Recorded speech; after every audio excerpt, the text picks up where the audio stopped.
Hello friends, it's Jordan and welcome back to my channel. Today I'm going to be bringing to you my February reading wrap-up. I don't know how I managed this because February is the shortest month of the year, but I managed to read 6 books in February, which is crazy because I was in such a reading slump in January. Go ahead and dive right on in.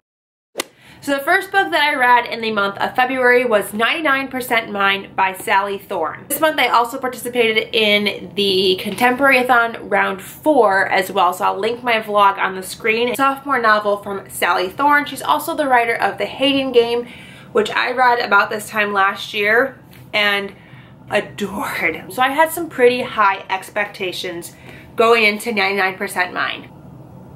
I initially rated this book a 4 out of 5 stars. If you watch my reading vlog, you will hear me gush about it because I did love the romance between these two characters. I loved their chemistry and I loved them interacting together. However, there was something while I was reading this that I thought I was like going crazy and losing my mind, but I also thought that maybe I just forgot how The Hating Game was written and maybe it was just like me being slumpy that I was feeling this way towards the book, but then everybody else's reviews started coming out and I was like, no, it's the book. This book is written in a very bizarre way. It's very nonsensical. The dialogue makes no sense. It's jumping around all of the time. Darcy is very, very scatterbrained, or at least it comes across that she's very scatterbrained and socially awkward. She will say things that make no sense to what's happening around her. Not fit the conversation at all. And like even the other main character like doesn't seem perturbed by it. He just rolls with it, so I just thought I was supposed to roll with it. I didn't like realize how weird it was. Like I thought it was weird until other people started mentioning it. I do remember thinking that Darcy says some very weird things to Tom. He says things to him and I'm just like, I would not say that to another human. I would never voice those things out loud, and she does. I think it's supposed to be part of her quirky, weird personality, but it's just like a little much. I actually loved Tom. One of the best protagonists in a romance novel I've ever read. I loved him, and he was like the most patient, sweet, kind guy ever. And aside from that, I really loved the way that this book wrapped up. I loved the epilogue. Sally Thorne definitely went through some growing pains with this book. In the end, I gave this book a 3.5 out of 5 stars. So the next book that I read in February was All Your Perfects by Colleen Hoover. I was expecting to like really cry during this book because Colleen Hoover's books tend to make me cry. This is an adult romance about 2 characters in a marriage who just aren't in the same place they were when they got married. They're growing apart. It really all stems from their infertility. So I think for that reason is the reason why I didn't cry as much as I expected, because this is so rooted in like the desires to be a mother, the lifelong journey of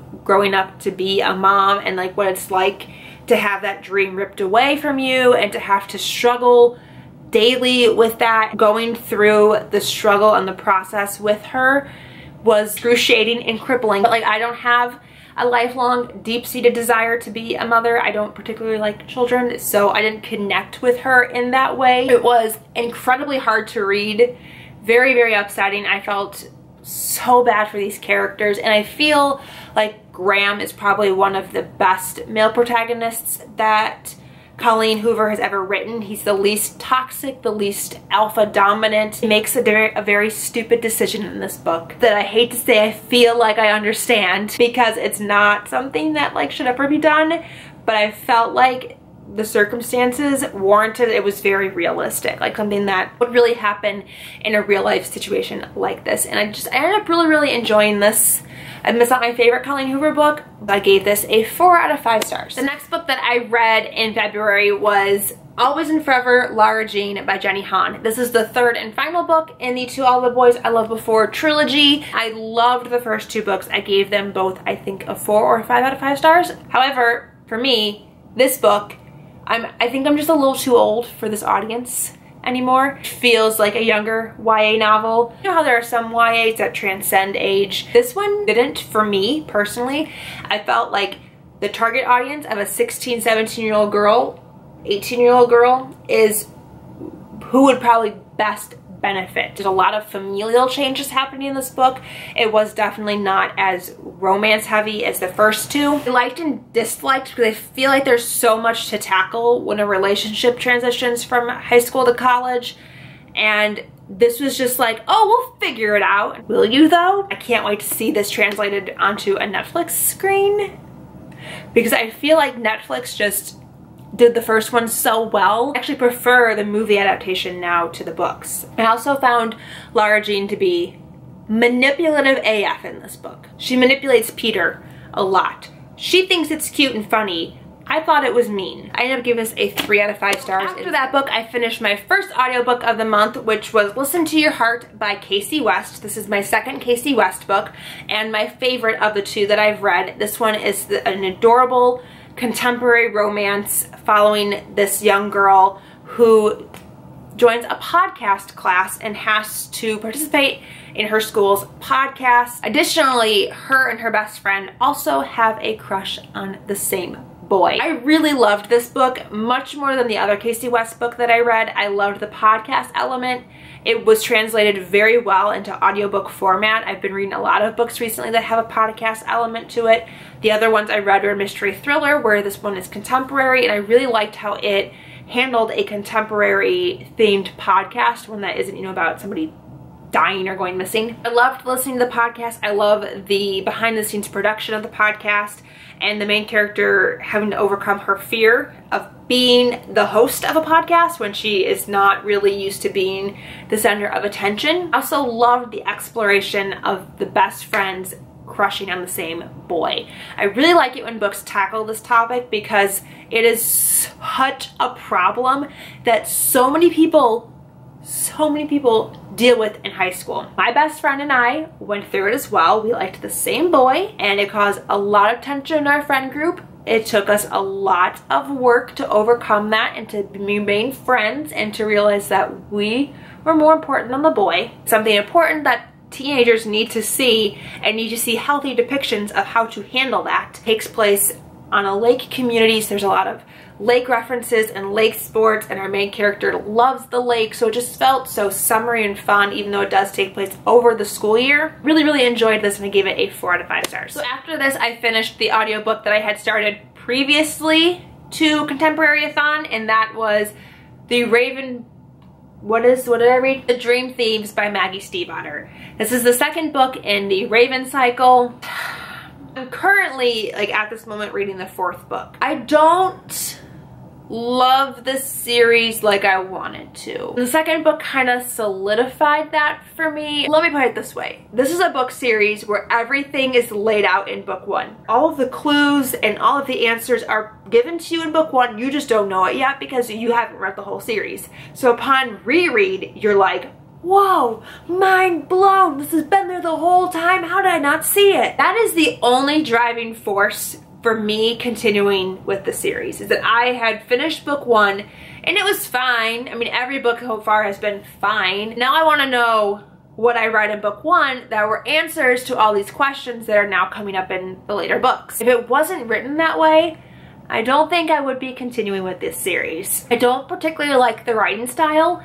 I chose the audiobooks because I felt like it would be easier to get through than reading it visually, because I struggle so much with flowery, descriptive, lyrical writing. I feel like the audiobooks might have been a worse choice because I zone out. I don't know how many times during these books. And when I come to, most of the time, it's like I didn't even miss anything because they were busy describing a tree for a minute and a half. I feel like I'm just like getting bits and pieces of the story. I'm just getting like the highlights. I'm not getting all the nuances, all the little details and things along the way because I'm not listening very well, and I keep zoning out and losing interest. They are really fast audiobooks, and I really like the narrator. I don't even remember what happened in this specific book because I've been reading them all back to back. Is this the book that has a lot of the Kavinsky dude? I don't remember. I don't have any particularly strong feelings about it. Like, I read it, it happened, it was a time, it was a moment in life, and I've moved on. And I gave it 3 out of 5 stars. And then the last book that I read in February was another Colleen Hoover book, and that was Verity. Let me tell you something. This was not at all what I expected it to be. This is definitely a dark romance, thriller, combination. I still don't know at the end of this book what to think of it, or like what is real and what wasn't real. Like, I don't really know. It's this weird story about this author who is not famous, not doing particularly well. However, she's approached by the husband of this woman, Verity Crawford. Verity Crawford is like a #1 New York Times best-selling crime thriller writer. She has this huge long book series, and it's written from the point of the villain. So I think kind of like Dexter. An accident happens to Verity. She cannot finish her series. So they hire on the main protagonist, Lowen, to do it instead. She comes across this manuscript of an autobiography written by Verity, which is the creepiest thing I have ever read. Things happen and you're just like, I don't know what to believe. I don't know what's real. I don't know who's telling the truth. My mind was just like, at the end of it, I don't know. A chilling read, a disturbing read. This would make a fantastic movie. Oh my God, this would be such a good movie. Both of these books have to do with mothers and with children and with being a mother, and it's handled so very differently in both of these books. Two sides of the spectrum here. I really, really enjoyed this. It was creepy, it was sexy, it was a lot, but it was really, really, really good. So I gave this a 4 out of 5 stars.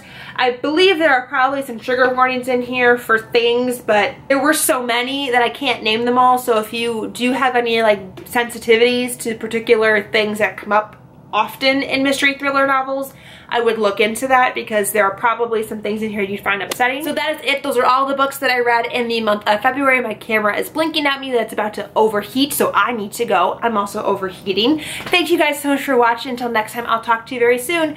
Bye!